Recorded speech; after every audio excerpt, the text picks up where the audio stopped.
Ulit. Hello po, kumusta po kayo dyan? Dito po kami sa park. Pagkatapos po namin kumain, ayan, pumunta po kami dito at nag-aral po kami ng Starting Up Your New Life with Jesus, with this beautiful na mga kaibigan namin. Ayan, na bago. Yan si... Ay, Jess. Atiasa. Jess. Ramos. Jess.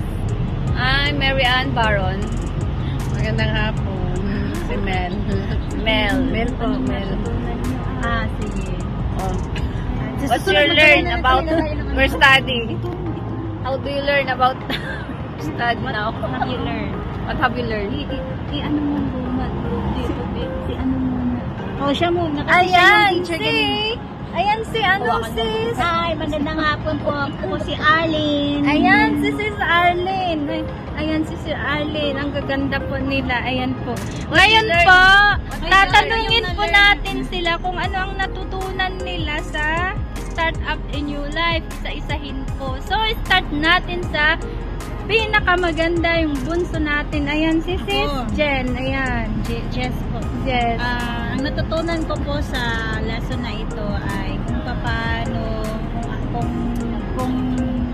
kung gaano tayo kamahal ng Panginoon na binigay niya po yung bugtong niyang anak na si Jesus as our Lord and personal Savior para po tayo ay ma-restored, ma-redeem at makatanggap ng buhay na walang hanggan.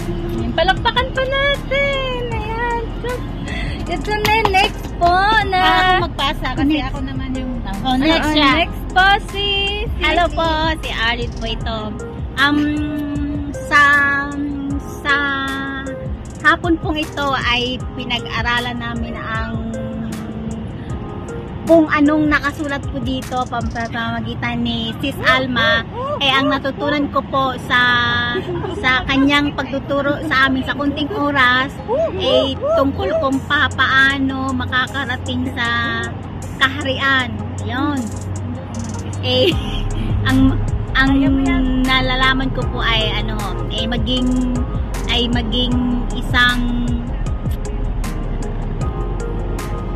maging isa sa disipulo ng ating Panginoon at tayo ay tayo ay susunod sa kanyang kautusan. Amen. Palakpakan natin. Next din. Ayan si yan. Bawal cheating ha. Naplag po ako. Hello po, good afternoon. I'm Mary Ann Baron. I've learned more a lot Ganda kayang sinabi mo. for this first moment. Then, accepting the Lord and go and make a disciple. Wow. And yun. Saka natutunan ko kay Lord yung magkaroon ng mas malalim na commitment sa Kanya. And maging servant niya. Praise the Lord kayo. Thank you, Lord. Bawal cheating. Let's go, si Sis Arlene. Ako po si Mel.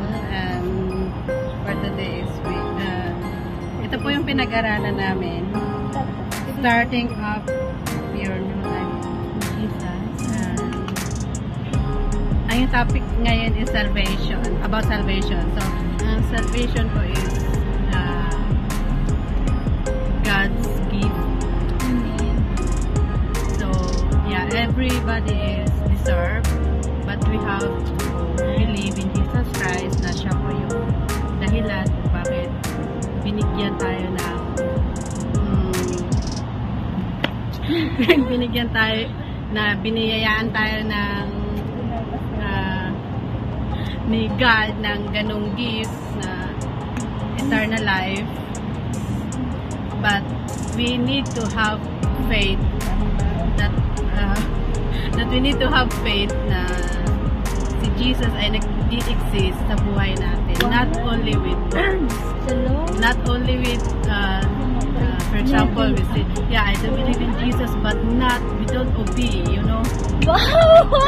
We don't obey God's command. Ayaw magpastora yung dating. Ganyan yung gawain ko dati na sinasabi ko na I do believe in Jesus, but I still living in a sinful world. work. May suggestion ko sa'yo. What if kayo, di ba marami pa naman tayong time. Ayan po. Thank you so much. Salamat. Thank you, Teacher Marie. Ikaw, sige.